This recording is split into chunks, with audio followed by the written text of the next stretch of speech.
ओम नमो भगवते वासुदेवाय। राधे राधे भक्तजनों। नमस्कार दर्शक बंधुओं। आज गुरुवार का पवित्र और शुभ दिन है। वह दिन जो जगत के पालनहार भगवान श्री हरि विष्णु को समर्पित है। यह दिन केवल व्रत का नहीं बल्कि अपने कर्मों को देखने का दिन है। यह दिन केवल पूजा का नहीं बल्कि अपने जीवन को समझने का दिन है। हमारे धर्म ग्रंथ में कहते हैं कि जिस घर में गुरुवार के दिन विष्णु कथा सुनी जाती है वहाँ धीरे धीरे अशांति शांत होने लगती है। जिस मन में यह कथा उतर जाती है वहाँ अहंकार कमजोर पड़ने लगता है और जिस हृदय में नारायण का नाम बस जाता है वहाँ दरिद्रता स्वयं दूर हटने लगती है। यह कथा केवल सुनने की नहीं है, यह भीतर एक झकझोरने वाली कथा है। यह कथा धन की नहीं, धर्म की है। यह कथा सत्ता की नहीं, परंतु सत्य की है। आज की यह कथा एक ऐसे राजा की है जिसके पास अपार वैभव था, विशाल सेना थी और असीम शक्ति थी, पर उसके पास करुणा नहीं थी। यह कथा एक माँ के धैर्य की है, एक पत्नी के त्याग की है और एक अभिमानी राजा की है जिसे भगवान विष्णु ने दंड नहीं दिया बल्कि मार्ग दिखाया। यदि आपके जीवन में बार बार दुख लौट आता है, यदि घर में शांति नहीं है, यदि आपको लगता है कि सब कुछ होते हुए भी मन खाली है, तो यह विष्णु कथा आपके लिए है। इसमें आप देखेंगे कि पाप का परिणाम क्या होता है और सच्चे पश्चाताप का फल कितना महान होता है। इसलिए आइए गुरुवार के इस पावन दिन भगवान श्री हरि विष्णु का स्मरण करते हुए इस जीवन बदलने वाली कथा की शुरुआत करते हैं। लेकिन आगे बढ़ने से पहले एक अत्यंत महत्वपूर्ण बात समझना आवश्यक है। गरुड़ पुराण में स्पष्ट कहा गया है कि विष्णु कथा को बीच में छोड़ देना केवल कथा अधूरी छोड़ना नहीं है, यह धर्म से विमुख होने जैसा माना जाता है। अधूरी कथा मन में भ्रम पैदा करती है और वही भ्रम मनुष्य को गलत कर्मों की ओर ले जाता है। इसलिए आज इस कथा को अंत तक सुनिए, क्योंकि यह केवल कहानी नहीं बल्कि जीवन का दर्पण है जिसमें हर मनुष्य अपने कर्म देख सकता है।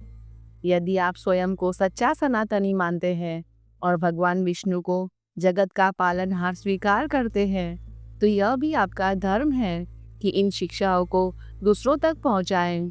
इसलिए इस कथा को लाइक करें, साझा करें और हमारे चैनल पर सब्सक्राइब अवश्य करें। अब पूर्ण श्रद्धा, विश्वास और भक्ति के साथ हम भगवान श्री हरि विष्णु का स्मरण करते हैं। इस कथा की शुरुआत करते हैं। हरि ओम नमो नारायण। बहुत समय पहले भारतवर्ष में एक अत्यंत सुंदर नगर था जिसका नाम था धर्मपुरी। यह नगर दूर से देखने पर स्वर्ग जैसा प्रतीत होता था। ऊंचे ऊंचे राजमहल, चौड़ी सड़कों पर सुनहरे रथ, बाग बगीचे और मंदिरों में निरंतर शंख ध्वनि गूंजती रहती थी। परंतु इस भव्यता के भीतर गहरी पीड़ा छिपी थी। सत्यपुरी की प्रजा सुखी नहीं थी। लोग दिन रात भय में जीते थे। उनके घरों में धन था पर मन में चैन नहीं था। खेतों में फसल थी पर दिल में शांति नहीं थी। इस दुख का कारण था वहां का राजा वीरेंद्र। वह अत्यंत शक्तिशाली था पर निर्दयी था। वह धनी था पर उदार नहीं था। उसे अपने रूप, अपनी ताकत पर असीम घमंड था। वीरेंद्र मानता था कि वही सबसे बड़ा है। उसके लिए देवता भी उससे नीचे थे और धर्म भी उससे छोटा था।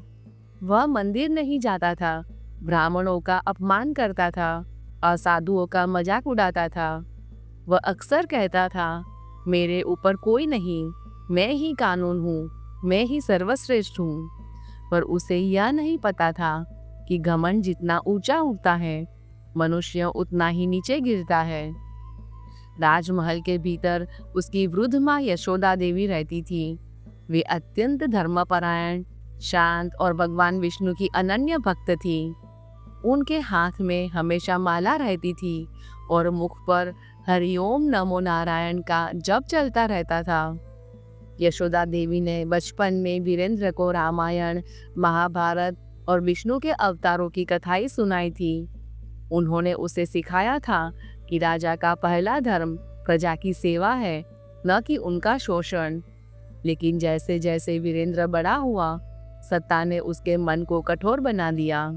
वह अच्छाई भूल गया और अहंकार में डूबता चला गया। महल के एक अंधेरे, ठंडे और सीलन भरे कोने में उसने अपनी माँ को एक छोटा सा कमरा दे दिया था। जिस माँ ने उसे 9 महीने गर्भ में रखा, उसी माँ को आज अपने ही बेटे से 2 वक्त की रोटी मांगनी पड़ती थी। कई रातें ऐसी थी जब यशोदा देवी भूखी सो जाती थी, पर फिर भी अपने बेटे के लिए बद्दुआ नहीं देती थी। वे केवल प्रार्थना करती थी, हे नारायण, मेरे पुत्र का हृदय बदल दीजिए। राजा वीरेंद्र का विवाह राजकुमारी पद्मावती से हुआ था। पद्मावती सौंदर्य में लक्ष्मी, धैर्य में धरती और करुणा में गंगा जैसी थी। महल में आते ही उन्होंने देखा कि सबसे अधिक दुख सिंहासन पर नहीं, बल्कि उस अंधेरे कमरे में है जहाँ उनकी सास रहती थी। पद्मावती रोज सुबह यशोदा देवी के कमरे में जाती थी, उनके पैर दबाती थी, भोजन लाती थी और उनसे विष्णु कथा सुनती थी। पर राजा वीरेंद्र को यह पसंद नहीं था। उसे लगता था कि रानी का समय केवल राजसी वैभव के लिए होना चाहिए, किसी बूढ़ी माँ की सेवा के लिए नहीं। एक दिन उसने कठोर स्वर में कहा, पद्मावती, तुम बार बार उस अंधेरे कमरे में क्यों जाती हो? यह राजमहल की मर्यादा के विरुद्ध है। इस पर पद्मावती विनम्रता से बोली, राजन, जो माँ सेवा के योग्य नहीं समझी जाती, वह सिंहासन के योग्य पुत्र भी नहीं बना सकती। यह सुनकर राजा क्रोधित हुआ, पर भीतर कहीं उनके मन में हल्की सी बेचैनी भी जागी। फिर भी उसने अपने व्यवहार में तुरंत बदलाव नहीं किया। वह अभी भी अपनी शक्ति और अहंकार में डूबा रहा। पद्मावती ने धैर्य नहीं छोड़ा। वह अपनी सास की सेवा करती रही, भक्ति करती रही और भगवान विष्णु से प्रार्थना करती रही कि राजा का मन बदले। वीरेंद्र ने पद्मावती को साफ साफ मना कर रखा था कि वह उसकी माँ के पास बार बार न जाए। उसने कई बार कठोर स्वर से कहा था कि रानी का काम राजमहल संभालना है, न किसी अंधेरी कोठरी में बैठकर एक बूढ़ी स्त्री की सेवा करना। परंतु पद्मावती के मन में न भय था और न घृणा।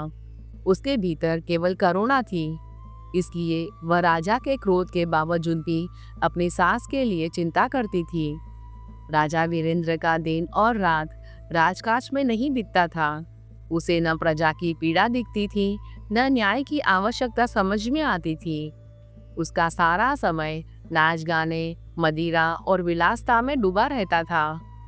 महल की दीवारों के भीतर हमेशा ढोल, मृदंग और ठहाके की गूंज सुनाई देती थी, जबकि बाहर धर्मपुरी की जनता आंसुओं में डूबी रहती थी।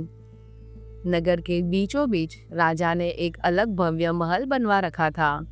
यह महल संगमरमर का बना था। चारों ओर ऊंची दीवारें थी और भीतर सुगंधित फूलों के बाग लगे थे। उस महल में एक अत्यंत सुंदर रूपवती गणिका रहती थी, जिसका नाम चित्रलेखा था। चित्रलेखा के वस्त्र चमकदार थे, उसकी आंखों में छल था और उसके शब्दों में ऐसा जादू था कि राजा वीरेंद्र पूरी तरह उसके मोह में बन चुके थे। वह गणिका जो भी कहती, राजा वही करता। वह कहती, आज नगर में उत्सव करो, तो राजा आदेश दे देता। वह कहती, आज कोई याचक अंदर नहीं आएगा, तो राजा फाटक बंद करवा देता। प्रजा अपनी समस्याओं को लेकर राजमहल आती थी। किसान सूखे खेत दिखाते थे, व्यापारी करों की शिकायत करते थे और माताएं अपने बच्चों की रक्षा की गुहार लगाती थी। लोग घंटों धूप में खड़े रहते, पसीने से तरबतर होकर प्रतीक्षा करते, लेकिन राजा को फुर्सत ही नहीं थी कि वह अपने महल से बाहर निकलकर गरीबों की पुकार सुने। कई बार राज दरबार खाली पड़ा रहता था, जबकि राजा दूसरे महल में चित्रलेखा के चरणों में बैठा रहता था। मंत्री एक दूसरे को देखते रहते थे, पर किसी में साहस नहीं था कि राजा को रोक सके। एक दिन गुरुवार की सुबह थी। धर्मपुरी में ठंडी और शीतल हवा बह रही थी। मंदिरों में शंख ध्वनि गूंज रही थी और लोग पीले वस्त्र पहनकर विष्णु पूजा की तैयारी कर रहे थे। उसी समय राजमाता यशोदा देवी अपनी छोटी सी अंधेरी कोठरी में जागी। उनकी आंखों में आंसू बह रहे थे। दीवारों पर सीलन थी, छत से पानी टपक रहा था और फर्श ठंडा था। कल रात से उन्हें भोजन नहीं मिला था। उनके हाथ कांप रहे थे, शरीर कमजोर पड़ चुका था, परंतु उनका विश्वास अभी भी अडिग था। उन्होंने बड़ी मुश्किल से पानी का लोटा उठाया और 2 घूंट पानी पीकर अपनी भूख मिटाने की कोशिश की। उनके मन में केवल एक ही पीड़ा गूंज रही थी, मेरा बेटा इतना कठोर कैसे हो गया। यशोदा देवी ने दीवार का सहारा लिया और लड़खड़ाते कदमों से भगवान विष्णु की छोटी सी मूर्ति के सामने खड़ी हो गई। उन्होंने हाथ जोड़कर कहा, हे प्रभु नारायण, मेरे पिछले जन्मों का यह कैसा पाप है कि मुझे अपने ही बेटे के हाथों इतना अपमान सहना पड़ रहा है। मैंने उसे जन्म दिया, पाल पोस कर बड़ा किया, पर आज वही मुझे पराया समझता है। उनकी आवाज टूट रही थी, पर भक्ति में कोई कमी नहीं थी। वे बोली, हे हरि, मेरे बेटे को सद्बुद्धि दो। वह अधर्म के रास्ते पर चल पड़ा है। वह उस चित्रलेखा के मोह जाल में फंसकर अपना राजपाट, अपना कुल, अपनी मर्यादा और अपना परिवार सब कुछ भूल गया है। उधर राजा के मुख्य शयन कक्ष में रानी पद्मावती भी जाग चुकी थी। उसने चारों ओर देखा, पर राजा वीरेंद्र वहां नहीं थे। उसे भली भांति पता था कि राजा पूरी रात चित्रलेखा के महल में रहा होगा। यह सोचकर उसकी आंखों में आंसू भर आए। वह न रोई, न शिकायत की, बस चुपचाप पीड़ा को भीतर समेट लिया। पद्मावती जल्दी से स्नान कर आई और पीले रंग के वस्त्र धारण किए, क्योंकि वह हर गुरुवार को भगवान विष्णु का व्रत करती थी। उसने माथे पर चंदन लगाया, दीप जलाया और मन ही मन नारायण का स्मरण किया। फिर वह धीरे धीरे रसोई घर की ओर गई। उसने वहां से कुछ फल, थोड़ा सा दूध और थोड़ा सा प्रसाद लिया। वह जानती थी कि अगर राजा को पता चल गया कि वह अपनी सास के लिए भोजन ले जा रही है, तो महल में भारी हंगामा हो जाएगा। फिर भी एक बहू का धर्म निभाते हुए वह दबे पांव यशोदा देवी की कोठरी की तरफ बढ़ी। जैसे ही उसने दरवाजा खोला, उसका दिल कांप उठा। उसने देखा कि यशोदा देवी जमीन पर लेटी हुई है और होठों से धीरे धीरे नारायण नारायण का जप कर रही है। पद्मावती दौड़कर उनके पास गई और उनका सिर अपनी गोद में रख लिया। उसने व्याकुल स्वर से कहा, माँ जी उठिए, मैंने आपके लिए दूध और फल लाए हैं। कल से आपने कुछ नहीं खाया है, कृपा करके कुछ ग्रहण कर लीजिए। यशोदा देवी ने बड़ी कठिनाई से अपनी कमजोर आंखें खोली और अपनी बहू को देखा। उनके चेहरे पर करुणा और पीड़ा दोनों थे।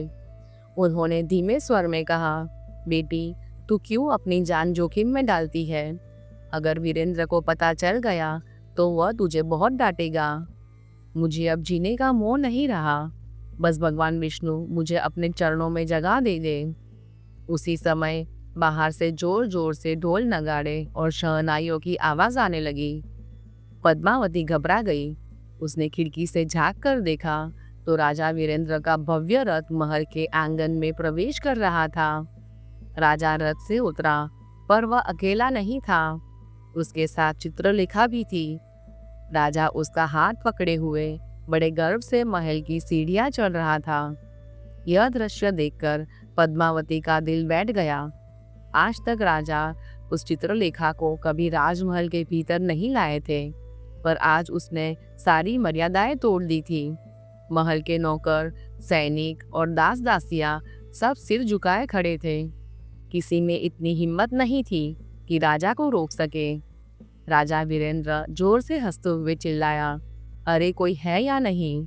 हमारा स्वागत नहीं करोगे? देखो, आज हमारे साथ धर्मपुरी की सबसे सुंदर स्त्री आई है। आज से यह भी इसी महल में रहेगी।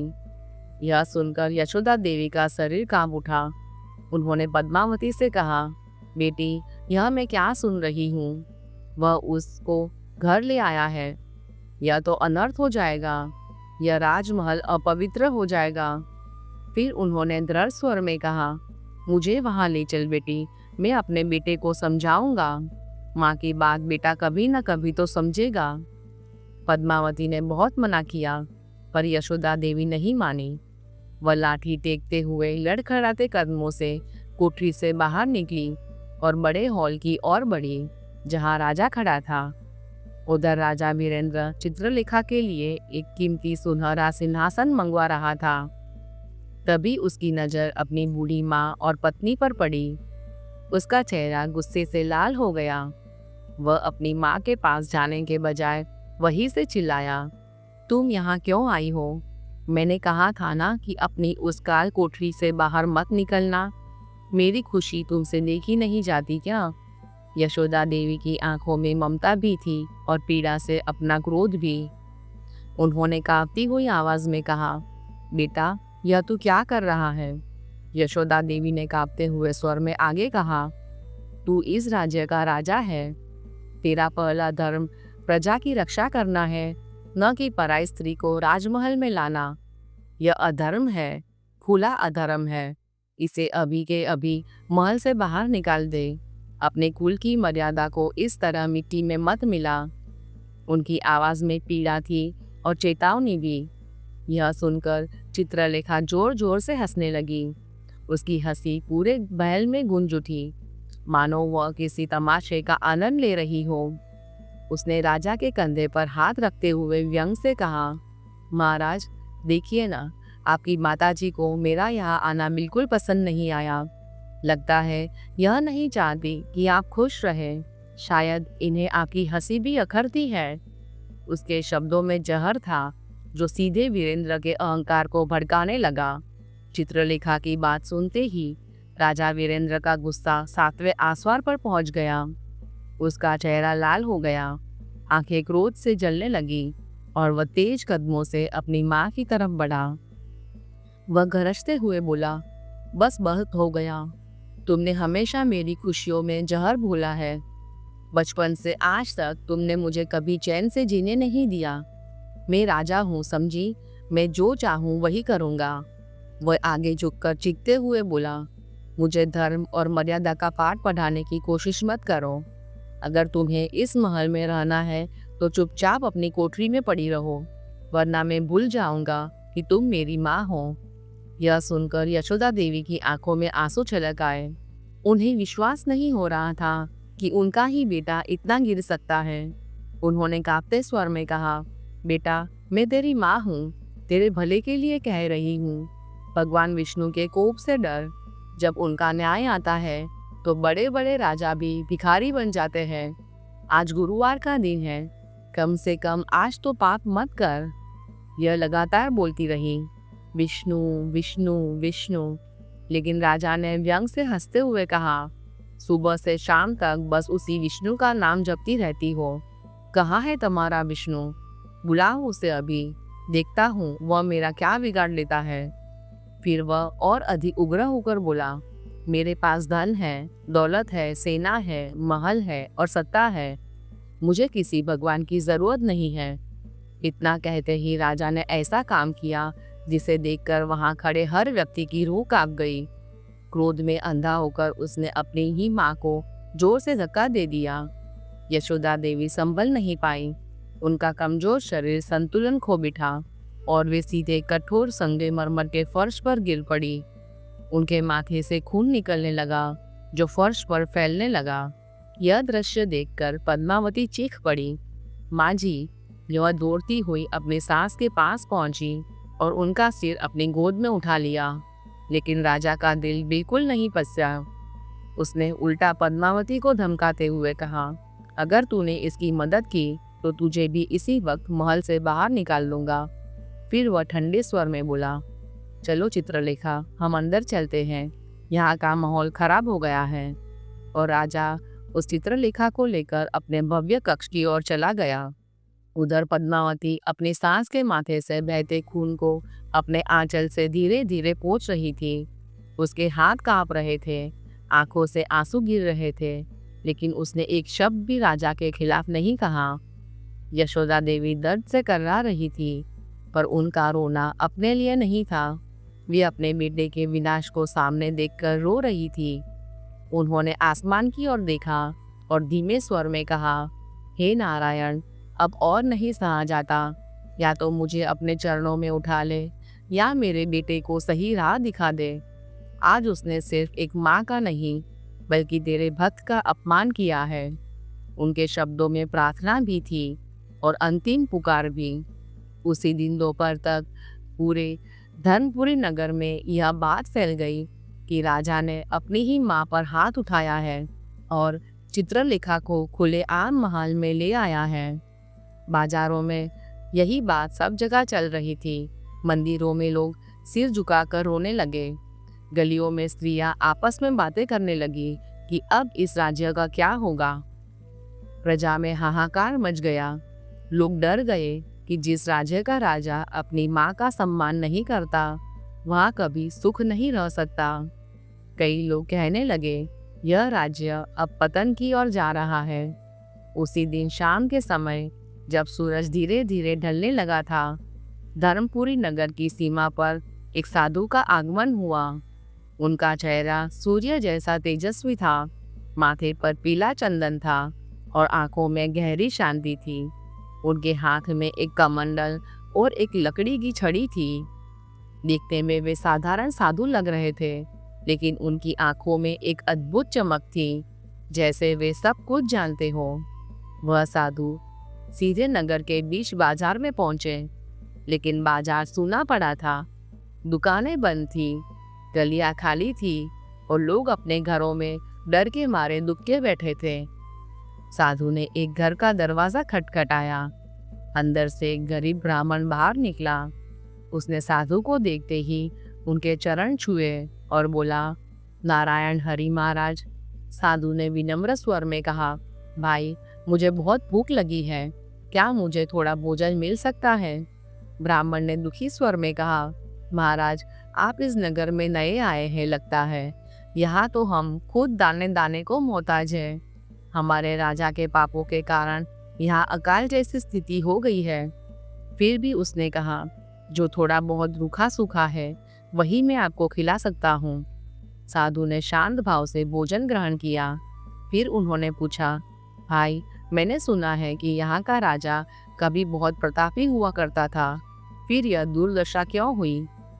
यह सुनते ही ब्राह्मण की आंखों में आंसू आ गए। उसने राजा वीरेंद्र के अत्याचार, राजमाता यशोदा देवी की दुर्दशा और चित्रलेखा के बढ़ते प्रभाव की पूरी कहानी साधु को सुनाई। उसने यह भी बताया कि कैसे आज सुबह राजा ने अपनी माँ को धक्का देकर गिरा दिया।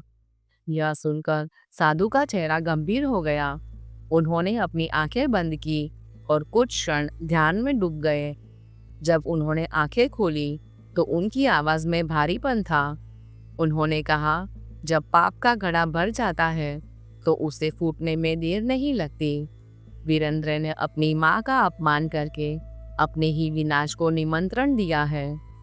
फिर उन्होंने शांत स्वर से जोड़ा, लेकिन चिंता मत करो, भगवान विष्णु अपने भक्तों की पुकार अवश्य सुनते हैं। अब समय आ गया है कि इस नगर को इस पाप से मुक्त कराया जाए। यह कहते हुए साधु ने अपना कमंडल उठाया और राजमहल की दिशा में चल पड़े। आकाश में काले काले बादल घिर आए थे। दिन होते हुए भी ऐसा लग रहा था जैसे अंधेरी रात उतर आई हो। तेज हवा महल के झंडों को बुरी तरह फाड़ रही थी और पेड़ों की डालियां टूटने का आतुर थी। चारों ओर ऐसा वातावरण बन गया था कि मानो स्वयं प्रकृति आने वाले विनाश का संकेत दे रही हो। महल के विशाल लोहे के द्वार पर पहुंचकर साधु ने अपनी पूरी शक्ति से अलख जगाई। अलख निरंजन, राजा वीरेंद्र बाहर आओ। उनकी आवाज गूंज की तरह पूरे नगर में फैल गई। महल की दीवारें तक जैसे कांप उठी।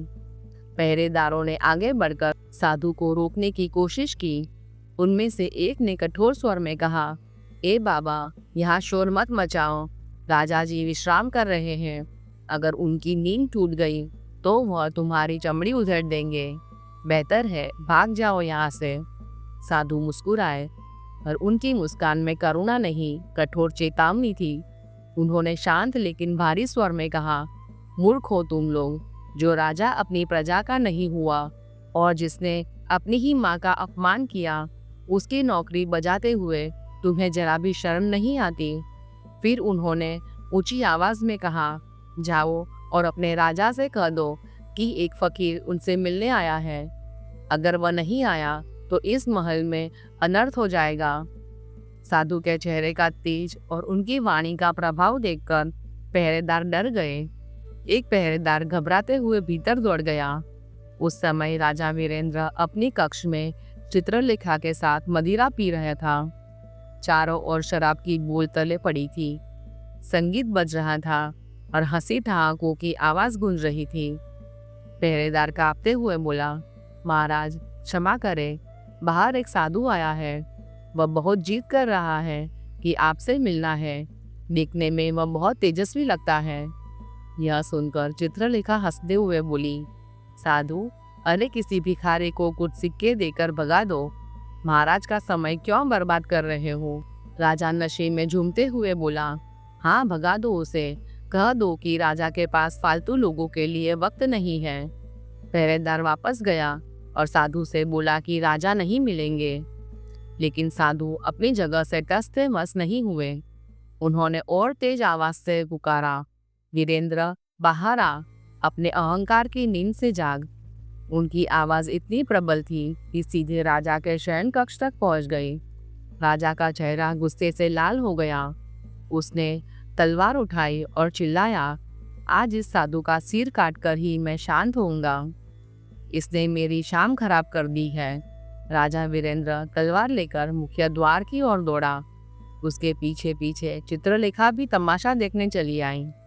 जैसे ही राजा द्वार पर पहुंचा, उसने देखा कि एक साधारण वस्त्र पहने साधु खड़ा है। राजा गरजते हुए बोला, तू है वो ढोंगी जो तेरी मौत को आवाज दे रहा है। जानता नहीं मैं कौन हूँ? साधु ने राजा की आंखों में सीधा देखते हुए शांत स्वर में कहा, मैं जानता हूँ तुम कौन हो। तुम एक ऐसा बदनसीब पुत्र हो जिसने अपनी माँ के आंसुओं से धरती भिगो दी है। फिर उन्होंने गंभीर स्वर में कहा, वीरेंद्र, अभी भी समय है। अपनी माँ के चरणों में गिरकर क्षमा मांग ले और उस चित्रलेखा को त्याग दे, वरना तेरा यह राजपाट या घमंड सब मिट्टी में मिल जाएगा। यह सुनकर राजा ने जोर से ठहाका लगाया, यह बूढ़ा पागल हो गया है, मुझे श्राप देगा। फिर वह चीखा, ले, मैं तुझे अभी परलोक भेज देता हूँ। राजा ने तलवार ऊंची उठाई और पूरी ताकत से साधु की गर्दन पर वार करना चाहा, लेकिन तभी एक चमत्कार हुआ। राजा का हाथ हवा में ही जम गया। तलवार नीचे नहीं आ पाई। इसका शरीर पत्थर जैसा सख्त होने लगा। उसी क्षण आसमान में तेज बिजली कड़की और मूसलाधार बारिश होने लगी। साधु ने कठोर स्वर में कहा, मूर्ख राजा, तूने मुझ पर नहीं, साक्षात धर्म पर वार किया है। तू अपनी ताकत पर बहुत इतराता है। जा, आज से तेरी यह ताकत और सुंदरता समाप्त हो जाएगी। जैसे ही साधु की बात पूरी हुई, जोरदार धमाका हुआ। राजा को लगा जैसे उसके शरीर के भीतर आग लग गई हो। जिस तलवार पर उसे इतना घमंड था, वह उसके हाथ से छूटकर जमीन पर गिर पड़ी। वह चीखना चाहता था, पर उसके गले से आवाज नहीं निकल रही थी। वह घुटनों के बल कीचड़ और बारिश में गिर पड़ा। सबके सामने भयानक दृश्य घटने लगा। जिस राजा पर लोग मोहित थे, उसका शरीर बदलने लगा। उसकी चमकदार त्वचा काली पड़ने लगी। चेहरे पर बड़े बड़े काले दाग उभर आए। उसके शरीर पर मांस गलने लगा और घावों से संवाद बहने लगा। कुछ ही पलों में वह सुंदर राजा एक कोढ़ी और बूढ़े भिखारी जैसा दिखने लगा। उसके शरीर से ऐसी भयंकर बदबू आने लगी कि पास खड़ा होना भी मुश्किल हो गया। सिपाही और नौकर डर के मारे पीछे हट गए। वे आपस में कहने लगे, हे भगवान, यह तो राजा का पाप सामने आ गया है। सबसे चौंकाने वाली बात चित्रलेखा का व्यवहार था। जिस चित्रलेखा के लिए राजा ने अपनी मां को धक्का दिया था, वही चित्रलेखा अब उसकी हालत देखकर घबरा गई। उसने अपनी नाक पर कपड़ा रख और पीछे हटते हुए बोली, यह क्या बला है? दूर हटो मुझसे, कैसी गंदी बदबू आ रही है। राजा वीरेंद्र जो अब कीचड़ में पड़ा तड़प रहा था, बड़ी मुश्किल से अपना हाथ चित्रलेखा की तरफ बढ़ाते हुए बोला, चित्रलेखा, मुझे बचाओ, मुझे पानी दो। चित्रलेखा ने राजा के बढ़े हुए हाथ को अपने पैर से जोरदार ठोकर मार दी। उसका चेहरा घृणा से विकृत हो गया। वह चिल्लाई, दूर रह मुझसे, कौड़ी कही के। खबरदार जो मुझे छूने की कोशिश भी की। मैं तो राजा वीरेंद्र की प्रेमिका थी, किसी भिखारी की नहीं। तेरा यह सड़ा हुआ रूप देखकर मुझे उल्टी आ रही है। यह सुनकर राजा का दिल भीतर तक टूट गया। उसे विश्वास ही नहीं हो रहा था कि जिस औरत पर उसने अपना राज्य, सम्मान और माँ तक को न्यौछावर कर दिया, वही आज उसे पैर की ठोकर मार रही है। उसी क्षण महल के भीतर से रोने की करुण पुकार गूंजी, बेटा, मेरे बेटे को क्या हो गया? यह आवाज राजमाता यशोदा देवी की थी। माथे से खून बहता हुआ, शरीर कमजोर, फिर भी वह बाहर की चीख पुकार सुनकर दौड़ती हुई आ गई। उनके पीछे पीछे पद्मावती भी दौड़ पड़ी। जब यशोदा देवी ने अपने बेटे को उस दयनीय अवस्था में देखा तो वे चीख पड़ी। उन्हें यह दिखाई नहीं दिया कि उसका शरीर गल रहा है या उसमें से बदबू आ रही है। एक माँ के लिए बेटा हमेशा बेटा ही रहता है। वे बारिश में भीगती हुई दौड़ी और अपने बेटे को गले लगा लिया। यशोदा देवी रोते रोते चिल्लाई, अरे कोई वैद्य को बुलाओ, मेरे बेटे को क्या हो गया है? देखो इसका शरीर कैसे जल रहा है, जैसे भीतर आग लगी हो। तभी उनकी दृष्टि सामने खड़े साधु पर पड़ी। साधु शांत मुद्रा में खड़े थे, मानो सब कुछ पहले से जानते हो। यशोदा देवी समझ गई कि यह सब इन्हीं के प्रभाव का परिणाम है। वे अपने बेटे को छोड़कर साधु के चरणों में गिर पड़ी। उन्होंने उनके पैर पकड़ लिए और गिड़गिड़ाते हुए बोली, हे महात्मा, मेरे बेटे को माफ कर दीजिए। यह नादान है, इसे नहीं पता कि यह क्या कर रहा है। आप तो दयालु हो। संतों का हृदय तो मक्खन जैसा कोमल होता है। इसे शाप मत दीजिए। अगर इसे कुछ हो गया तो मैं जी नहीं पाऊंगी। साधु ने करुणा से यशोदा देवी को उठाया और गंभीर स्वर में कहा, माता उठिए। आप जैसी तपस्विनी स्त्री का अपमान करके इसने अपने ही पुण्य जला दिए हैं। यह मेरा श्राप नहीं, इसका अपना कर्म है। इसने जन्म देने वाली माँ को ठुकराया और चित्रलेखा जैसी स्त्री को भगवान बना लिया। फिर उन्होंने कठोर स्वर में कहा, इसने प्रजा को सताया, धर्म का अपमान किया। जब नारायण का चक्र चलता है तो उसे कोई नहीं रोक सकता। फिर भी यशोदा देवी हाथ जोड़कर खड़ी रही और रोते हुए बोली, नहीं महाराज, कोई ना कोई उपाय होगा। मेरे बेटे को उसका पुराना रूप लौटा दीजिए। मैं उसे समझाऊंगी, वह सुधर जाएगा।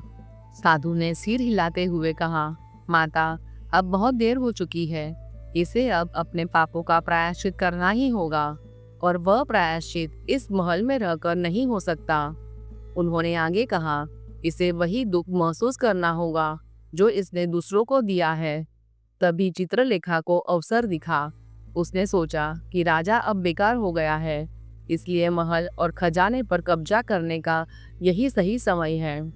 उसने राजा के सेनापति की ओर देखा, जो पहले से ही उसकी सुंदरता पर मोहित था। चित्रलेखा ने उसे आंखों से इशारा किया और जोर से बोली, सेनापति जी, आप क्या देख रहे हैं? यह आदमी अब हमारा राजा नहीं है, यह तो एक कोढ़ी है, भिखारी है। फिर उसने चालाकी से कहा, शास्त्रों में लिखा है कि कोढ़ी और अपवित्र व्यक्ति को राजा नहीं बन सकता, और यह साधु ठीक कह रहा है। यह सब इसके पापों की सजा है। वह और आगे बढ़कर बोली, इसे तुरंत महल से बाहर निकाल दिया जाए, वरना इसकी बीमारी पूरे महल में फैल जाएगी। राजा वीरेंद्र ने अपनी फटी हुई आंखों से चित्रलेखा को देखा। उसे यकीन नहीं हो रहा था कि यह वही स्त्री है जिसके लिए उसने सब कुछ नष्ट कर दिया था। उसने बड़ी मुश्किल से आवाज निकाली, सेनापति, इसे गिरफ्तार करो। लेकिन सेनापति अपनी जगह से नहीं हिला। उसने देखा कि राजा अब शक्तिहीन और असहाय है। सत्ता अब उसके हाथ में नहीं रही। सेनापति ने कड़क आवाज में कहा, सैनिकों, इस भिखारी को उठाकर महल के बाहर फेंक दो। यह अब हमारा राजा नहीं है। यह सुनकर पद्मावती और यशोदा देवी सुन्न हो गई। पद्मावती आगे बढ़कर बोली, सेनापति, अपनी जुबान संभालो। यह तुम्हारे स्वामी हैं, तुम इनके साथ ऐसा व्यवहार कैसे कर सकते हो? फिर उसने चित्रलेखा की ओर देखकर कहा, और तू तू तो कहती थी कि तू महाराज से प्रेम करती है, आज तेरा प्रेम कहाँ गया? चित्रलेखा हंसते हुए बोली, प्रेम? कैसा प्रेम पगली? मैं एक गणिका हूँ, मेरा प्रेम सोने चांदी से होता है। जब तक इसके पास दौलत थी मैं इसकी थी। सैनिक जो कल तक राजा के इशारे पर नाचते थे, आज उसी राजा को बाजुओं से पकड़ने लगे। यशोदा देवी और पद्मावती ने उन्हें रोकने की बहुत कोशिश की। यशोदा देवी सैनिकों के पैरों में गिर पड़ी और चिल्लाई, नहीं, मेरे बेटे को मत ले जाओ, उसे बाहर मत फेंको। लेकिन सैनिकों ने एक न सुनी। उन्होंने यशोदा देवी को धक्का देकर किनारे कर दिया और राजा वीरेंद्र को बाजुओं से पकड़कर घसीटते हुए महल के मुख्य द्वार की ओर ले जाने लगे। राजा का चेहरा कीचड़ में घिसट रहा था। बारिश का पानी और मिट्टी उसके मुंह में जा रही थी। वह बार बार दया की भीख मांग रहा था, लेकिन कोई उसकी पुकार सुनने वाला नहीं था। तभी साधु ने अपनी छड़ी उठाई और गंभीर स्वर में कहा, रुक जाओ। सैनिक एक पल के लिए ठिठक गए। साधु राजा के पास आए, नीचे झुके और उसके कान में धीमे पर कठोर स्वर में बोले, वीरेंद्र, देख ले, यही है तेरी दुनिया की सच्चाई। जिन लोगों के लिए तूने अपनी माँ और पत्नी को ठुकराया, आज वही तुझे कचरे की तरह बाहर फेंक रहे हैं। फिर उन्होंने कहा, जा भटक दर दर, जब तक तेरे भीतर का अहंकार पूरी तरह नहीं मर जाता तब तक तुझे शांति नहीं मिलेगी। साधु ने आगे जोड़ा, याद रखना, जिस दिन तुझे अपनी गलती का सच्चा पछतावा होगा और जिस दिन तू भगवान विष्णु की शरण में सच्चे मन से जाएगा, शायद उसी दिन तेरे दुख कम होंगे। इसके बाद सैनिकों ने राजा को घसीटते हुए महल के विशाल लोहे के गेट के बाहर ले जाकर कीचड़ में पटक दिया। भारी लोहे का दरवाजा जोर से धड़म का आवाज के साथ बंद हो गया। अंदर महल में चित्रलेखा ने तुरंत आदेश देना शुरू कर दिया, सुनो सब लोग, आज से इस महल का शासन मैं और सेनापति जी संभालेंगे। फिर उसने क्रूरता से कहा, और हाँ, इस बूढ़ी औरत और उसकी बहू को भी उठाकर उसी काल कोठरी में बंद कर दो। इन्हें खाने को कुछ मत देना। राजा तो गया, अब इनका भी नंबर है। बाहर मूसलाधार बारिश हो रही थी, बिजली लगातार चमक रही थी। राजा वीरेंद्र कीचड़ में आंधे मुंह पड़ा था। बिजली की रोशनी में उसने देखा कि वह महल जो कुछ घंटे पहले तक उसका था, अब उसके लिए पूरी तरह बंद हो चुका था। उसके शरीर में असहनीय पीड़ा हो रही थी, घावों में जलन थी, ठंड से शरीर कांप रहा था। उसने उठने की कोशिश की पर तुरंत गिर पड़ा। वह रोना चाहता था और उसकी आंखों से आंसू भी नहीं निकल रहे थे। उसे अपनी माँ की याद आई। उसे याद आया कि कैसे उसने अपनी माँ को धक्का दिया था। उसे साधु के शब्द गूंजते सुनाई दिए, आज तूने साक्षात धर्म पर वार किया है। भूख और प्यास से उसका हाल बेहाल हो चुका था। वह रेंगते हुए सड़क के किनारे एक पेड़ के नीचे पहुंचा। वही सड़कें जिन पर वह कभी स्वर्ण रथ में शान से निकलता था, आज उसे डरा रही थी। जहां लोग कभी उसके सामने सिर झुकाते थे, वही गलियां अब उसे ठुकरा रही थी। कुछ देर बाद बारिश थोड़ी कम हुई। राजा ने देखा कि कुछ कुत्ते वहां घूम रहे हैं। उसके शरीर से आ रही मवाद की बदबू से कुत्तों को आकर्षित किया है। वे भौंकते हुए उसकी ओर दौड़े। राजा डर गया। उसने पत्थर उठाने की कोशिश की, लेकिन उसके हाथों में ताकत नहीं थी। वह चीखा, दूर हटो, मैं राजा वीरेंद्र हूँ। पर उसकी आवाज़ टूटी हुई बांस जैसी निकली। कुत्ते उस पर झपट पड़े। राजा ने जैसे तैसे खुद को बचाया और गिरता पड़ता वहां से भागने लगा। वह नगर की गलियों में भटकता रहा। आखिरकार एक घर के सामने पहुंचा। उसे बहुत तेज भूख लगी थी। उसने देखा कि घर के बाहर कूड़े में ढेर में कुछ झूठा खाना पड़ा है। महलों में 56 भूख खाने वाला राजा वीरेंद्र आज उसी कूड़े के ढेर को ललचाई नजरों से देख रहा था। उसका पेट ऐंठ रहा था। कांपते हाथों से उसने कूड़े में से एक रोटी का टुकड़ा उठाया। वह मिट्टी से सना हुआ था। जैसे ही उसने उसे मुंह में डालने की कोशिश की, घर के अंदर से आदमी बाहर निकला। वह चिल्लाया, अरे हट यहाँ से, गंदे भिखारी, मेरे घर के सामने क्यों खड़ा है? अब शुकन फैलाएगा क्या? उस आदमी ने एक डंडा उठाकर राजा की पीठ पर मारा। राजा दर्द से कर्रा उठा और बोला, भाई मैं भिखारी नहीं हूँ, मैं तुम्हारा राजा हूँ, मुझे पहचानो। आदमी हंसा, तू और राजा, शक्ल देखी है अपनी आईने में? फिर उन्होंने कहा, तू कोई पापी है जिसे भगवान ने ऐसी सजा दी है, भाग यहाँ से, वरना दूसरा डंडा सिर पर मारूंगा। राजा को अपनी जान बचाने के लिए वहां से भागना पड़ा। उसे समझ आ गया कि अब कोई उसे राजा नहीं मानेगा। उसका रूप इतना भयानक हो चुका था कि लोग उसे इंसान भी नहीं समझ रहे थे।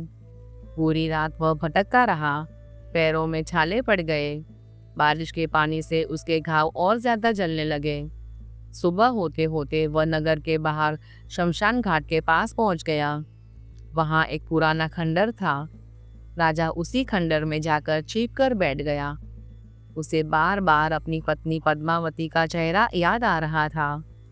वह सोचने लगा, वह कितनी अच्छी थी। वह हमेशा कहती थी कि माँ जी की सेवा करो, पुण्य मिलेगा, लेकिन मैंने उसकी एक न सुनी। फिर उसने सोचा, आज अगर पद्मावती मेरे पास होती तो शायद मेरे घावों पर मरहम लगा देती। और फिर उसे अपनी माँ याद आई। उसे वह दृश्य याद आया जब माँ ने उसे इसी हालत में भी गले लगाया था। राजा का गला भर आया। उसने मन ही मन कहा, माँ ने मुझे नहीं छोड़ा, लेकिन मैंने ही उसे धक्का दे दिया। उसका सिर खंडर की दीवार से टकरा रहा था। बारिश की बूंदें अब भी टपक रही थी, पर उससे कहीं तेज उसके भीतर का पश्चाताप बरस रहा था। वह रोते रोते बोला, हे भगवान विष्णु, क्या मेरे पाप इतने बड़े हैं कि मुझे कभी माफ़ी नहीं मिल सकती? उसी समय उसे खंडर के बाहर कुछ आवाज़ें सुनाई दी। दो लकड़हारे पास से गुजर रहे थे। उनके कंधों पर लकड़ियों का भारी कटरा था और चेहरे पर थकान थी। पहले लकड़हारे ने कहा, सुना भाई, महल में क्या हुआ? राजा तो गायब हो गया है और अब वह चित्रलेखा और सेनापति मिलकर राज चला रहे हैं। दूसरा बोला, हाँ भाई, उन्होंने आते ही कर दुगना कर दिया है। गरीबों पर बोझ बढ़ गया है और प्रजा त्राही त्राही कर रही है। पहला लकड़हारा आगे बोला, और सबसे बड़ा पाप तो यह हुआ है कि उन्होंने बेचारी राजमाता और रानी को काल कोठरी में डाल दिया है। कहते हैं उन्हें पानी तक नहीं दिया जा रहा। दूसरों ने आह भरते हुए कहा, घोर कलयुग है भाई, लेकिन राजा को भी उसके कर्मों की सजा मिली। सुना है कोई तेजस्वी साधु आया था, उसी ने श्राप दिया था। अब राजा न जाने कहाँ मारा मारा फिर रहा होगा। यह सुनकर राजा वीरेंद्र के होश उड़ गए। उसका दिल जोर से धड़कने लगा। मेरी माँ और मेरी पत्नी कैद में है और उन्हें पानी तक नहीं मिल रहा। यह सब मेरी वजह से हुआ है। वह फूट फूट कर रो पड़ा। मैंने ही उसको अब उसे अपनी भूख और प्यास की चिंता नहीं रही। उसके मन में केवल अपनी माँ और पत्नी का ख्याल था। लेकिन वह लाचार था। उसका शरीर इतना टूट चुका था कि वह सीधा खड़ा भी नहीं हो सकता था। वह जानता था कि इस हालत में वह सेनापति और चित्रलेखा का सामना नहीं कर सकता। राजा खंडहर की दीवार से सिर पटक कर फूट फूट कर रोने लगा था। वह बार बार कह रहा था, हे नारायण, हे हरि, मुझे भले ही नरक में डाल दो, लेकिन मेरी माँ और पत्नी की रक्षा करो। वह गिड़गिड़ाते हुए बोला, मैंने बहुत बड़ा पाप किया है प्रभु, अब तुम ही मेरी लाज रखो। जीवन में पहली बार राजा वीरेंद्र के मुंह से भगवान विष्णु का नाम सच्चे दिल से निकला था। और कहते हैं कि जब मनुष्य दुख की अग्नि में तपकर भगवान को पुकारता है तो उसकी पुकार सीधे वैकुंठ तक पहुंचती है। अभी राजा रो ही रहा था कि उसे अचानक एक मधुर आवाज सुनाई दी। बेटा, क्यों रो रहे हो? राजा ने चौंक कर सिर उठाया। उसने देखा कि सामने एक बहुत बूढ़ा और कमजोर ब्राह्मण खड़ा है। ब्राह्मण के कपड़े फटे हुए थे, बाल बिखरे थे, पर चेहरे पर अद्भुत शांति थी। उनकी आंखों में करुणा झलक रही थी। राजा ने सूखे गले से कहा, बाबा, मेरे पास आपको देने के लिए कुछ नहीं है। मैं खुद एक बदनसीब हूँ। जिसे अपने ही घर से निकाल दिया गया है। ब्राह्मण मुस्कुराया और राजा के पास बैठ गया। उसने अपनी पुरानी पोटली खोली और उसमें से 2 साधारण रोटियां निकाली। वह बोला, बेटा, देने वाला तो ऊपर वाला है, हम तो केवल माध्यम है। ले, यह खा ले। लगता है तूने कई दिनों से कुछ नहीं खाया। राजा ने संकोच से रोटियां ली और देखा। वह बोला, लेकिन बाबा, मैं तो कोढ़ी हूँ, मुझे छूने से आप भी अपवित्र हो जाएंगे, मुझसे दूर रहिए। ब्राह्मण हंसते हुए आगे बढ़ा और राजा का हाथ पकड़कर रोटी उसके हाथ में रख दी। वह बोला, शरीर की बीमारी से आत्मा अपवित्र नहीं होती। अपवित्र तो वह होता है जिसके मन में मैल हो। यह रोटी भगवान का प्रसाद है, खा ले। राजा ने जैसे ही पहला टुकड़ा मुंह में डाला, उसकी आंखों से आंसू बहने लगे। वह रोटी उसे अमृत जैसी लगी। खाते खाते उसने पूछा, बाबा, आप कौन हैं? इस मुसीबत में जहां अपने भी साथ छोड़ देते हैं, आप एक अनजान होकर मेरी मदद क्यों कर रहे हैं? ब्राह्मण ने शांत स्वर में कहा, मैं तो एक साधारण यात्री हूँ। धर्मपुरी जा रहा था, पर सुना है कि वहाँ अधर्म का राज हो गया है, इसलिए यही रुक गया। फिर उसने पूछा, वैसे तुम कौन हो और तुम्हारी यह हालत कैसे हुई? राजा वीरेंद्र ने बिना कुछ छुपाए अपनी पूरी कहानी सुनाई। उसने अपना घमंड, अपनी माँ का अपमान, साधु का श्राप और चित्रलेखा की धोखेबाजी, सब कुछ सच सच बता दिया। बोलते बोलते उसका गला भर आया। कहानी सुनने के बाद ब्राह्मण ने गहरी सांस ली। उसने राजा की आंखों में देखते हुए कहा, बेटा वीरेंद्र, तुमने पाप तो बहुत भारी किया है। एक माँ का दिल दुखाना ईश्वर को सबसे ज्यादा क्रोधित करता है। फिर वह नरम स्वर में बोला, लेकिन अच्छी बात यह है कि तुमने अपनी गलती का एहसास हो गया है। पछतावे के आंसू पापों को धोने का काम करते हैं। यह सुनकर राजा ने ब्राह्मण के पैर पकड़ लिए। वह रोते हुए बोला, बाबा, मुझे कोई रास्ता बताइए। मुझे अपनी चिंता नहीं है, लेकिन मैं अपनी माँ और पत्नी को उस डायन के चुंगल से बचाना चाहता हूँ। ब्राह्मण ने गंभीर स्वर में कहा, रास्ता तो एक ही है बेटा। जिस भगवान का तुमने अपमान किया, अब उसी की शरण में जाना होगा। फिर उसने आगे कहा, आज गुरुवार है, भगवान विष्णु का प्रिय दिन। इसी जंगल में उस पार एक बहुत पुराना विष्णु मंदिर है। वह लंबे समय से वीरान पड़ा है। ब्राह्मण ने राजा की आंखों में देखते हुए कहा, तुम वहां जाओ, पहले उस मंदिर की सफाई करो और वहीं बैठकर भगवान विष्णु की तपस्या करो। राजा वीरेंद्र ने धीमे स्वर में पूछा, बाबा, क्या भगवान सचमुच मुझे माफ करेंगे? मैंने तो उनका खुलकर अपमान किया है, उनका मजाक उड़ाया है। ब्राह्मण ने करुण दृष्टि से उसे देखा और कहा, ईश्वर मनुष्य के शब्द नहीं, उसका भाव देखते हैं। अगर तुम्हारा पश्चाताप सच्चा है तो नारायण अवश्य सुनेंगे। फिर उन्होंने चेतावनी भरे स्वर में कहा, लेकिन याद रखना, यह मार्ग आसान नहीं होगा, तुम्हारी परीक्षा ली जाएगी। राजा ने अपनी मुट्ठी भींचते हुए कहा, मैं तैयार हूँ बाबा, अपनी माँ के लिए मैं कुछ भी करूँगा। ब्राह्मण ने हाथ उठाकर आशीर्वाद दिया, तो जाओ बेटा। राजा ने ब्राह्मण के चरण छुए और लड़खड़ाते कदमों से जंगल की उस दिशा में चल पड़ा जिधर ब्राह्मण ने इशारा किया था। पर राजा को यह नहीं पता था कि यह कोई साधारण ब्राह्मण नहीं था और जंगल का रास्ता कांटों, अंधकार और जंगली जानवरों से भरा हुआ था।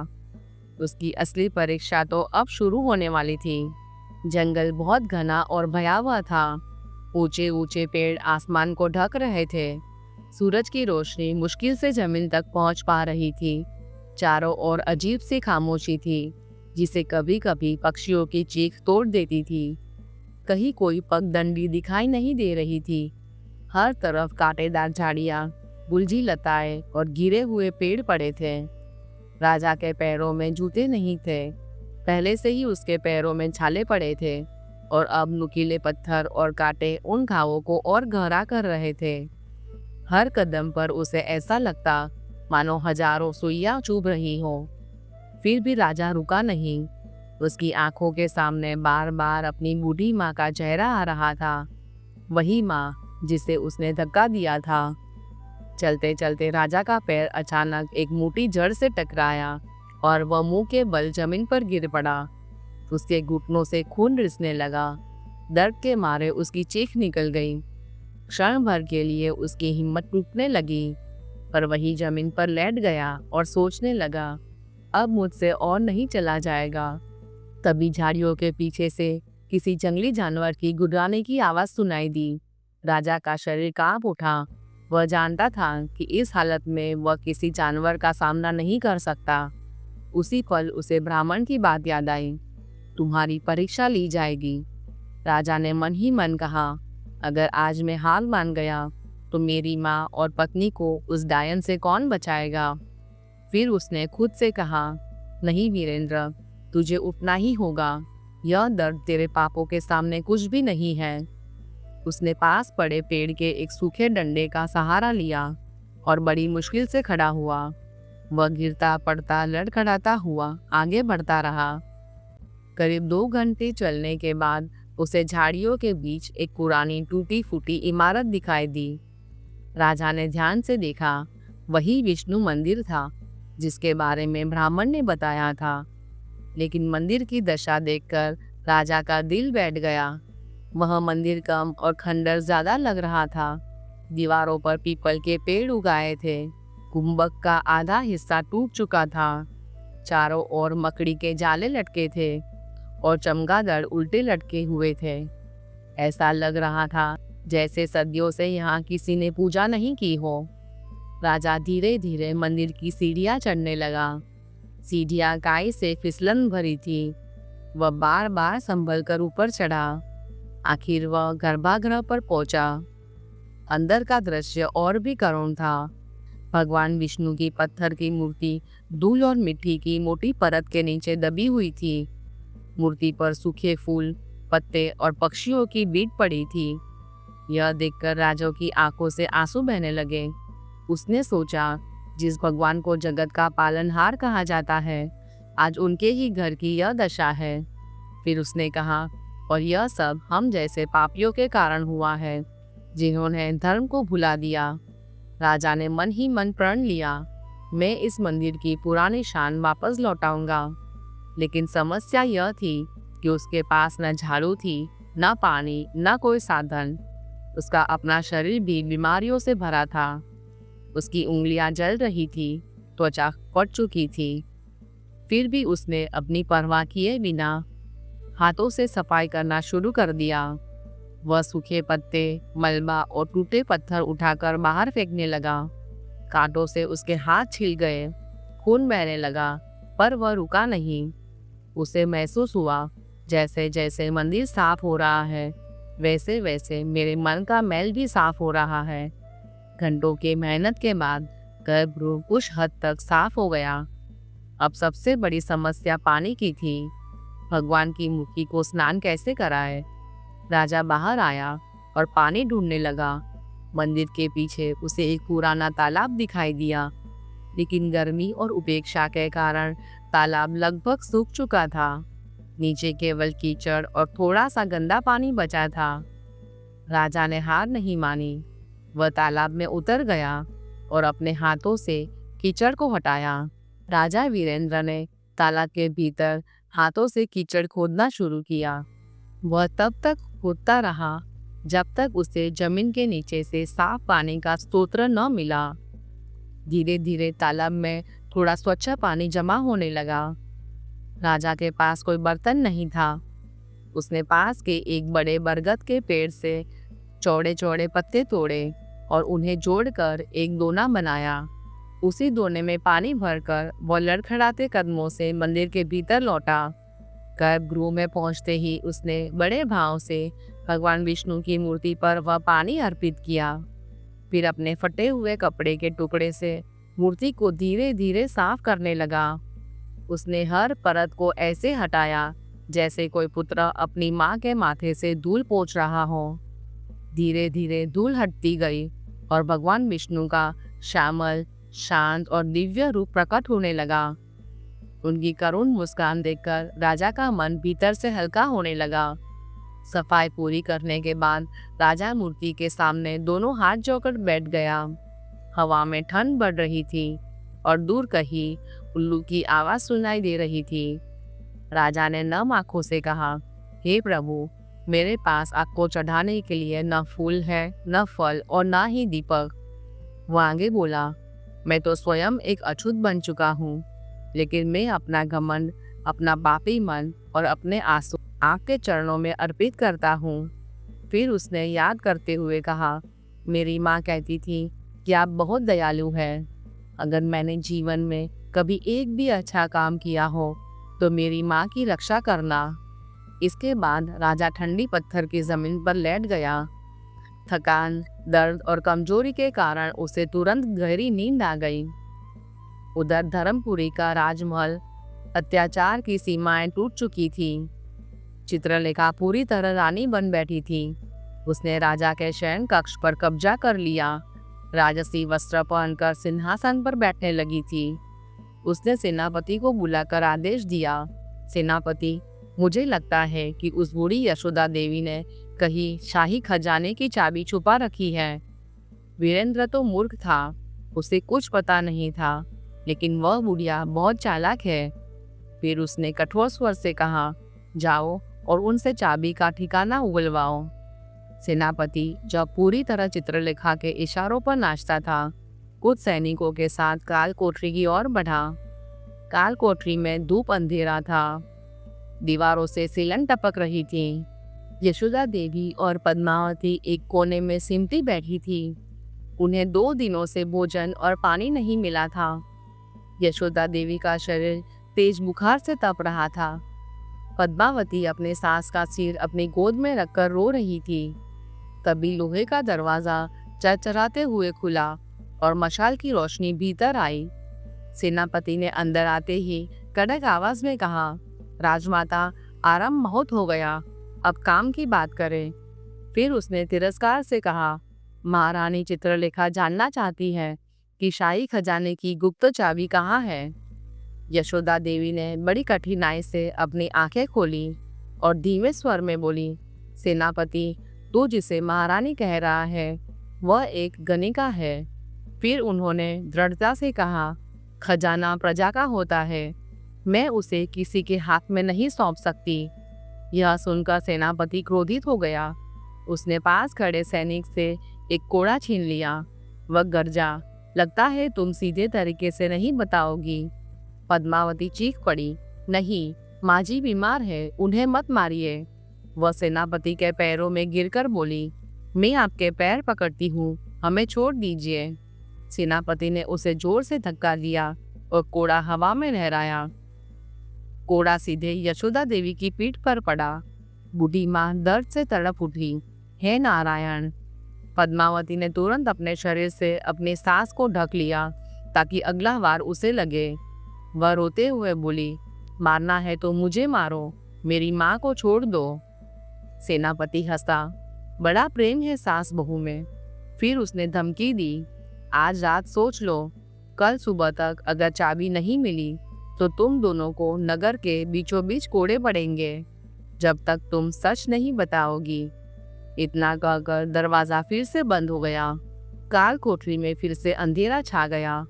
यशोदा देवी दर्द से कर्रा रही थी। पद्मावती अपने आंचल से उनकी पीठ सहला रही थी। यशोदा देवी ने धीमे स्वर में कहा, बेटी, तू क्यों मेरे लिए इतना कष्ट सह रही है? मैं तो वैसे भी कुछ दिनों की मेहमान हूँ। फिर उन्होंने कहा, तू यहाँ से भागने की कोशिश क्यों नहीं करती? पद्मावती रोते हुए बोली, माँ जी, मैं आपको छोड़कर कहीं नहीं जाऊंगी। फिर उसने विश्वास से कहा, हमारे स्वामी जहाँ भी होंगे वह बदल रहे हैं, मेरा दिल कहता है कि वह लौटेंगे। यशोदा देवी ने गहरी सांस ली। हाँ बेटी, मेरा मन भी यही कह रहा है कि मेरा वीरेंद्र अब वही वीरेंद्र नहीं रहा। भगवान उसे सही राह दिखा रहे हैं। फिर उन्होंने करुण स्वर में कहा, लेकिन पता नहीं हम तक जीवित रहेंगे या नहीं। वहाँ जंगल में राजा वीरेंद्र नींद में बड़बड़ा रहे थे। उसे सपने में अपनी माँ की चीखें सुनाई दे रही थी। अचानक वह हड़बड़ाकर उठ बैठा। उसका शरीर पसीने से भीगा हुआ था। चारों ओर सन्नाटा था। राजा वीरेंद्र का मन अत्यंत बेचैन हो उठा। उसे ऐसा लग रहा था मानो उसकी माँ किसी भारी संकट में फंसी हो।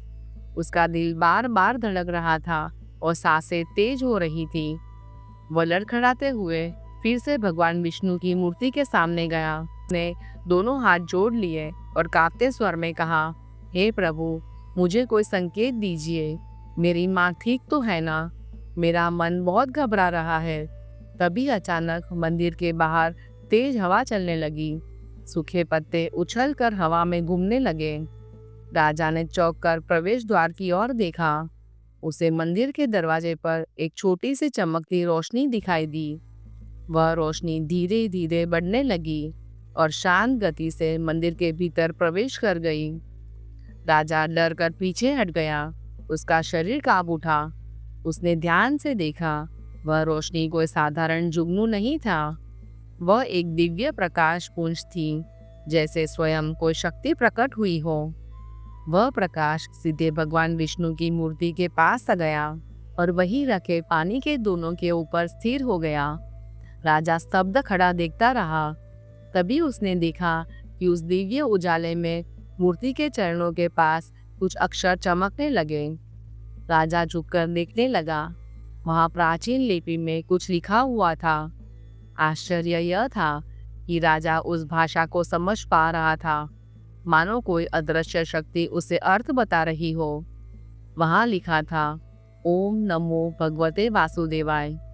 उसके नीचे लिखा था, जो भक्त गुरुवार के दिन केले के पेड़ की पूजा करता है, चने की दाल और गुड़ का भोग अर्पित करता है और दूसरों का दुख हरने का संकल्प लेता है, भगवान श्री हरि उसकी हर मनोकामना पूरी करते हैं। राजा ने यह संदेश पढ़ा। राजा को समझ आ गया कि उसे क्या करना है। उसे अगले गुरुवार तक इंतजार नहीं करना था। उसे अभी से तपस्या शुरू करनी थी। लेकिन एक प्रश्न उसके मन में उठा, इस घने जंगल में केले का पेड़, चने की दाल और गुड़ कहाँ मिलेगा? वह फिर सोच में पड़ गया। उसने मन ही मन कहा, प्रभु, आप मेरी परीक्षा ले रहे हैं और मैं यह परीक्षा भी पास करूंगा। सुबह होते ही राजा फिर जंगल की ओर निकल पड़ा। इस बार वह शिकार या राजसी भ्रमण के लिए नहीं, बल्कि पूजा की सामग्री खोजने निकला था। उसका शरीर अब भी दर्द से टूट रहा था। भूख से पेट में आग लगी थी, पर उसका संकल्प अटल था। जंगल में उसे जंगली फल मिले, लेकिन उसने उन्हें हाथ भी नहीं लगाया। उसने सोचा, पहले भगवान का हो, फिर मेरा भोजन। काफी देर भटकने के बाद उसे एक जगह जंगली केले के कुछ पेड़ दिखाई दिए। राजा की खुशी का ठिकाना नहीं रहा। वह दौड़कर वहां गया और श्रद्धा से केले के पेड़ को प्रणाम किया। हे देव गुरु बृहस्पति, आपकी कृपा से मुझे यह वृक्ष मिला। अब समस्या थी चने की दाल और गुड़। जंगल में यह मिलना लगभग असंभव था। राजा निराश होकर एक पत्थर पर बैठ गया। उसने सोचा, क्या मेरी पूजा अधूरी रह जाएगी? तभी उसे याद आया कि कल उसने जिस ब्राह्मण से 2 रोटियां ली थी, उसने उसे एक टुकड़ा बचाकर कपड़े में बांध लिया था। उसने वह टुकड़ा निकाला। वह बासी हो चुका था, पर सुरक्षित था। राजा ने सोचा, मेरे पास चने की दाल तो नहीं है, पर यह अन्न है। भगवान तो भाव देखते हैं। लेकिन फिर सवाल आया, गुड़ कहाँ से आएगा? तभी उसकी नज़र सामने एक पेड़ पर पड़े मधुमक्खी के छत्ते पर पड़ी। उसमें से शहद टपक रहा था। राजा ने सोचा, गुड़ मीठा होता है, शहद भी मीठा और शुद्ध है। मैं शहद का भोग लगाऊंगा।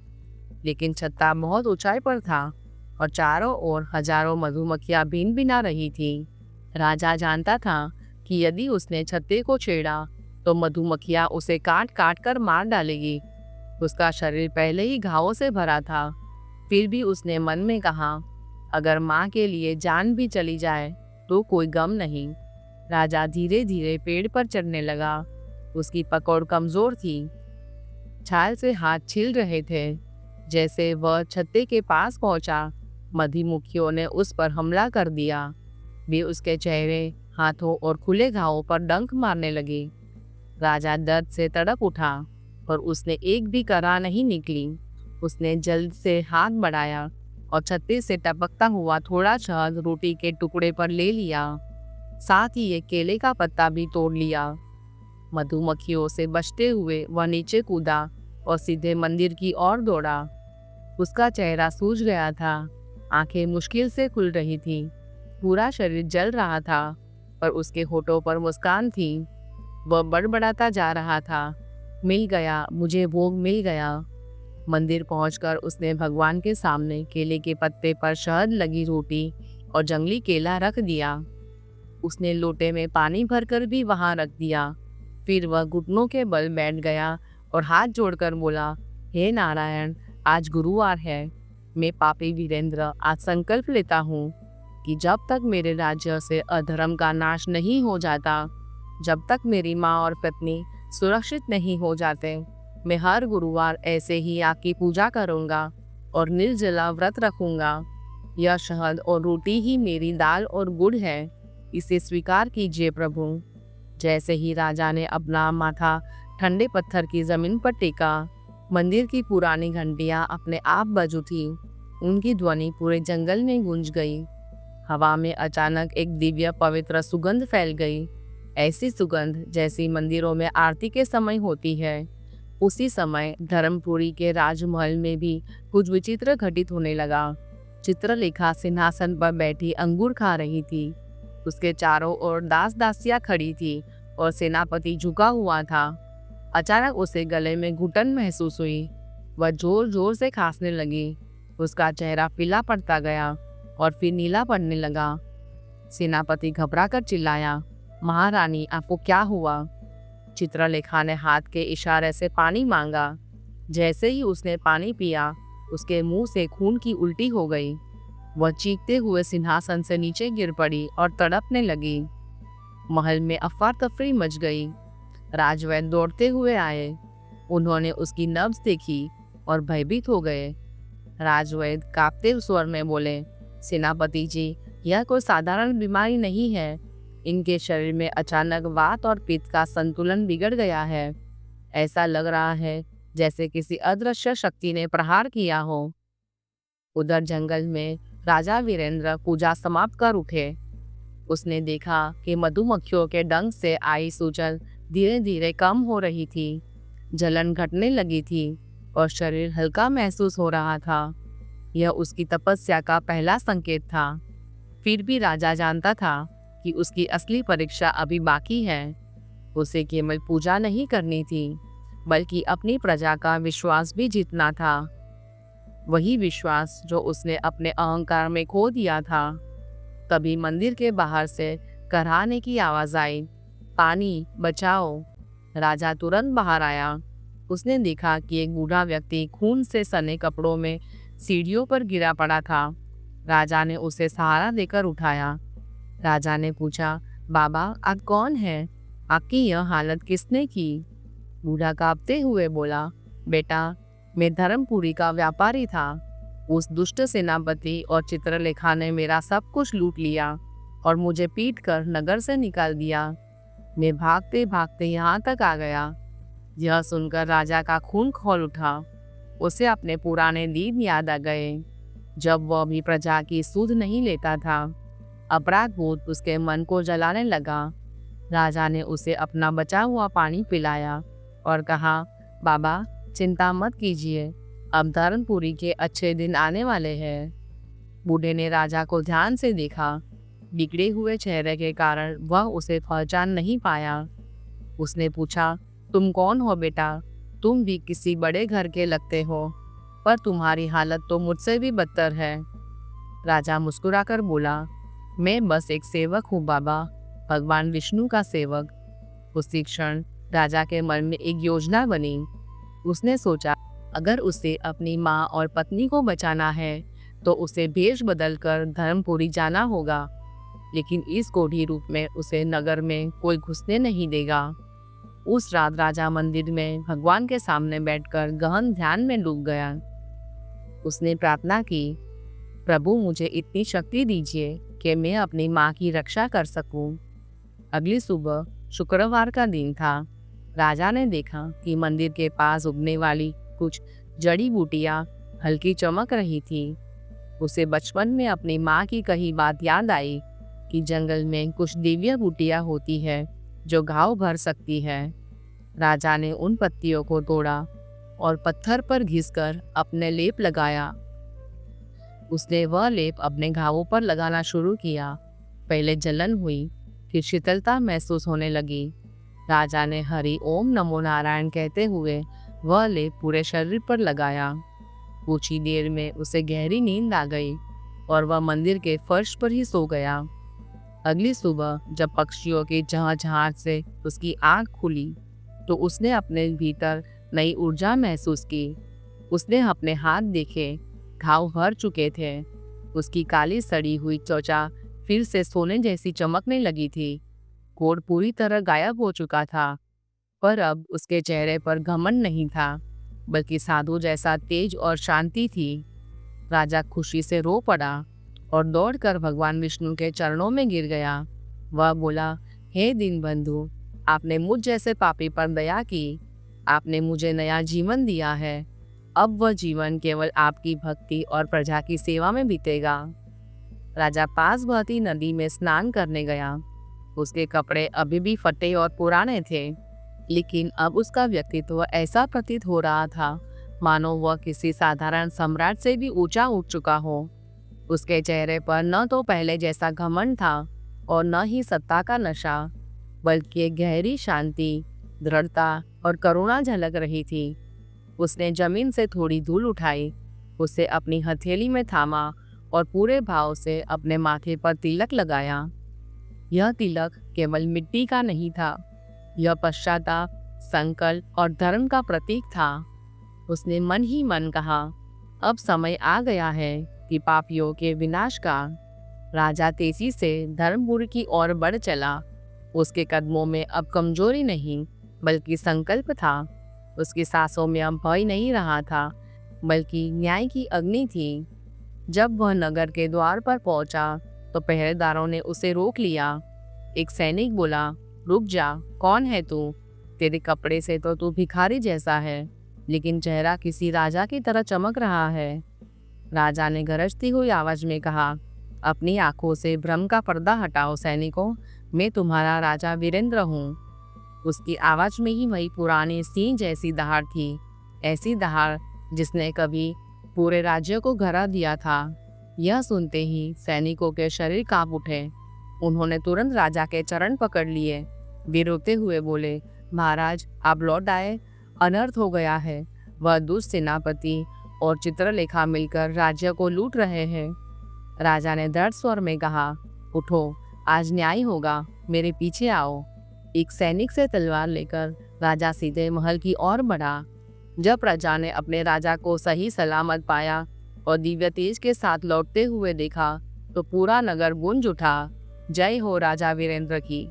लोग गलियों से निकल आए, हाथ जोड़कर झुके और राजा के पीछे पीछे महल की ओर चल पड़े। महल के दरबार में उस समय सेनापति सिंहासन पर बैठकर खजाने का हिसाब लगा रहा था। उसके सामने सोने चांदी के सिक्कों के ढेर लगे थे। चित्रलेखा पास ही एक गद्दे पर लेटी करा रही थी। उसका चेहरा नीला पड़ चुका था, आंखें भीतर धंस गई थी और शरीर कांप रहा था। अचानक दरबार का विशाल द्वार धड़ाम से खुला। राजा वीरेंद्र आंधी की तरह भीतर आए। सेनापति उसे देखकर हक्का बक्का रह गया। अरे वीरेंद्र, तुम जिंदा कैसे हो? तुम तो कोढ़ी बन चुके थे। राजा ने क्रोध से कहा, हाँ, मैं कोढ़ी था, पर मेरी माँ के आशीर्वाद और भगवान विष्णु की कृपा ने मुझे फिर से खड़ा कर दिया। फिर उसने गरजते हुए कहा, पापी सेनापति, तूने मेरे नमक का हक अदा करने के बजाय मेरी ही पीठ में खंजर घोंपा। आज तेरा अंत निश्चित है। सेनापति ने तलवार निकाली और राजा पर हमला किया। लेकिन अब वीरेंद्र केवल राजा नहीं था, वह धर्म का रक्षक बन चुका था। एक ही झटके में राजा ने सेनापति की तलवार काट दी और उसे एक जोरदार घुसे से जमीन पर गिरा दिया। सैनिकों ने तुरंत सेनापति को जंजीरों में जकड़ लिया। अब राजा चित्रलेखा की ओर मुड़ा। चित्रलेखा डर के मारे हाथ जोड़कर गिड़गिड़ाने लगी, महाराज, मुझे माफ कर दीजिए, मैं भटक गई थी, मुझे जीवन दान दे दीजिए।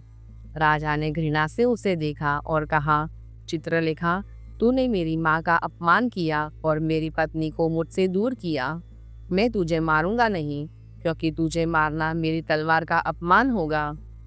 फिर उसने आदेश दिया, तुझे इसी क्षण राज्य से बाहर निकाल दिया जाएगा। जा और शेष जीवन अपने पापों का प्रायश्चित करते हुए बिता। सैनिक उसे घसीटते हुए बाहर ले गए। इसके बाद राजा दौड़ता हुआ काल कोठरी की ओर गया। उसने एक ही वार में ताला तोड़ दिया। अंदर का दृश्य देखकर उसका कलेजा फट गया। यशोदा देवी जमीन पर बेहोश पड़ी थी और पद्मावती उनके पास बैठकर रो रही थी। राजा चीखा, माँ, पद्मावती। पद्मावती ने चौंक कर देखा और आश्चर्य से बोली, स्वामी, आप ठीक हो गए। राजा ने अपनी माँ का सिर गोद में लिया और पानी के छांटे मारते हुए कहा, माँ, आंखें खोलो, देखो तुम्हारा वीरेंद्र लौट आया है। धीरे धीरे यशोदा देवी ने आंखें खोली। बेटे का स्वस्थ और तेजस्वी चेहरा देखकर उनके होठों पर हल्की मुस्कान आ गई। उन्होंने राजा का गाल छूकर कहा, बेटा, मुझे पता था मेरा नारायण मेरी पुकार जरूर सुनेगा। राजा माँ के चरणों में गिरकर फूट फूट कर रोने लगा। माँ, मुझे माफ कर दो। मैंने तुम्हें धक्का दिया, तुम्हारा अपमान किया। मैं नरक का अधिकारी हूँ। यशोदा देवी ने उसे गले लगाते हुए कहा, बेटा, सुबह का भूला अगर शाम को घर आ जाए तो उसे भूला नहीं कहते। तूने अपनी गलती मान ली, यही मेरा सबसे बड़ा सुख है। फिर उन्होंने कहा, भगवान विष्णु ने हमारी परीक्षा ली थी और हम उसमें सफल हुए। राजा ने पद्मावती के सामने भी हाथ जोड़ लिए। पद्मावती, मैं तुम्हारा भी अपराधी हूँ। पद्मावती ने तुरंत कहा, नहीं स्वामी, आप मेरे देवता हैं। आप लौट आए, मेरे लिए यही सब कुछ है। उसी दिन राजा वीरेंद्र ने फिर से राष्ट्रपाट संभाला। सबसे पहले उसने पूरे राज्य में मुनादी करवाई, आज से हर गुरुवार को पूरा राज्य भगवान विष्णु की पूजा करेगा। उसने गरीबों के लिए अन्न भंडार खोल दिए, कर घटा दिए गए और दान धर्म शुरू किया।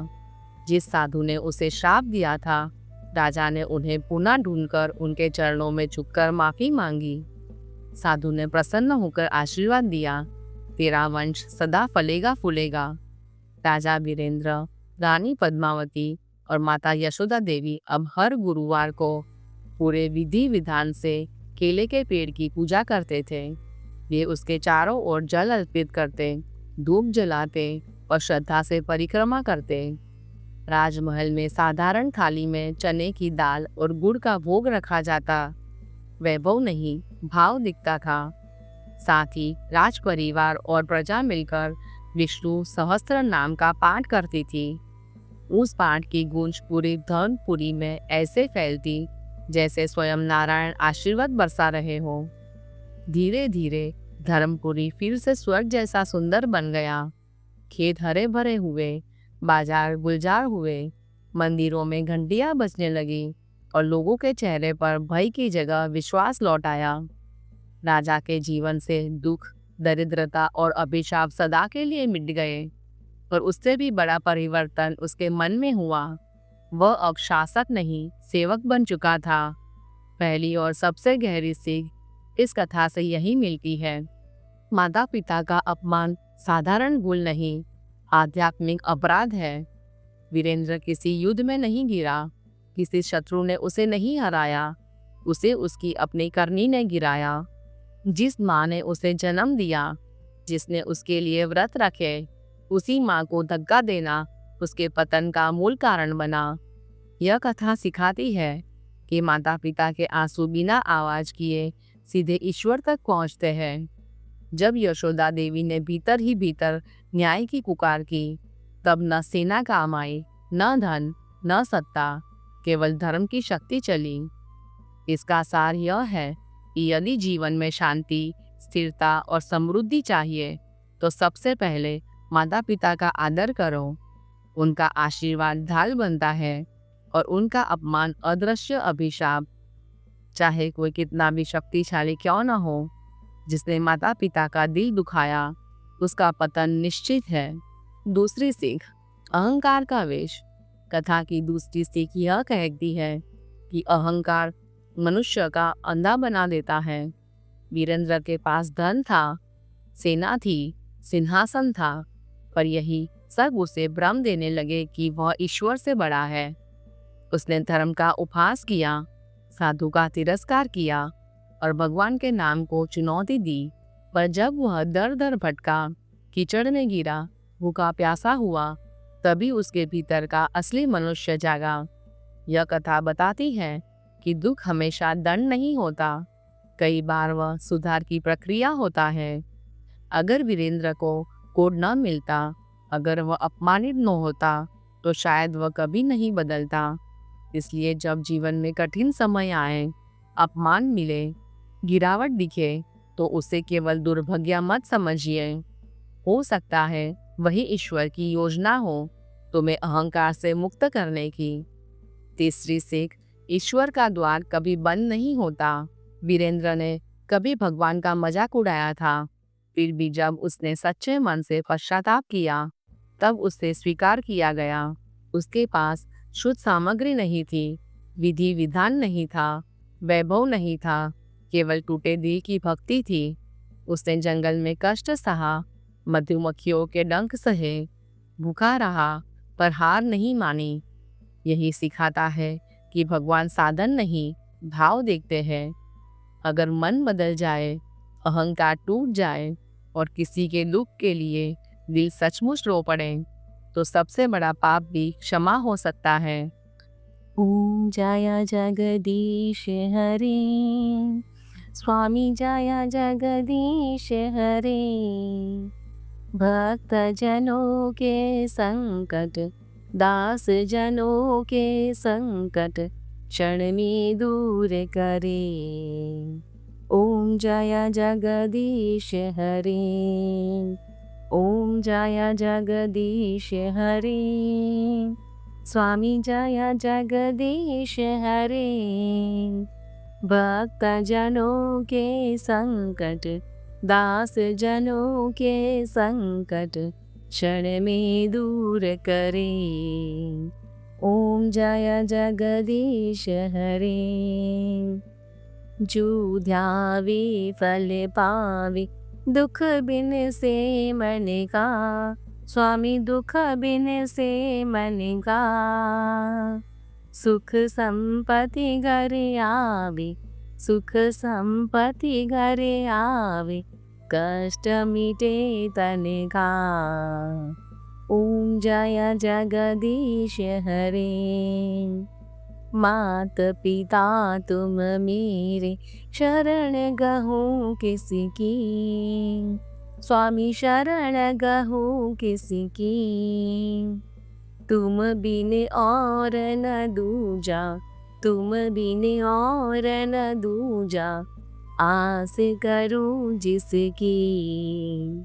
ओम जय जगदीश हरे। तुम पूर्ण परमात्मा, तुम अंतर्यामी। स्वामी तुम अंतर्यामी। पार ब्रह्म परमेश्वर, पार ब्रह्म परमेश्वर, तुम सबके स्वामी। ओम जय जगदीश हरे। तुम करुणा के सागर, तुम पालन करता। स्वामी तुम पालन करता।